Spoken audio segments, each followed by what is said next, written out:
On vient en Vendée pour ses plages, mais aussi pour y faire du tourisme culturel. L'offre y est multiple, notamment sur les zones rétro-littorales, comme ici au logis de la Chaboterie, lieu de l'arrestation du général Charette. Avec un investissement de 800 000 €, la nouvelle muséographie interactive plonge le visiteur au cœur des guerres de Vendée. Cet été, sa fréquentation a bondi de 16 %.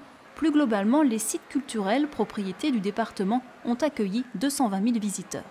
On va retrouver également le Haras de la Vendée qui, avec des spectacles animés pendant tout l'été, a fait pareil un peu plus de 30 % d'augmentation.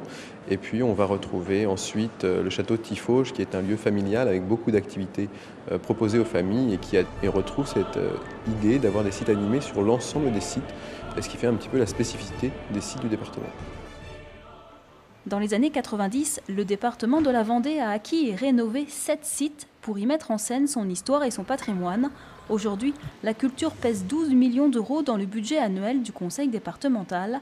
Un effort est aussi fait sur la politique tarifaire, notamment avec la création il y a 2 ans du Pass Vendée.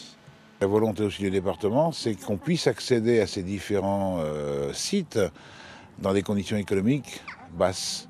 Ce qui permet aussi d'ouvrir au maximum et les gens découvrant peuvent découvrir d'une manière plus facile sans avoir à débourser énormément. Entièrement gratuit, la place Napoléon et son bestiaire mécanique ont confirmé leur succès auprès du public. Enfin, locomotive du tourisme en Vendée, le Puy du Fou a encore battu cette saison son record de fréquentation en franchissant le cap des 2 millions de visiteurs.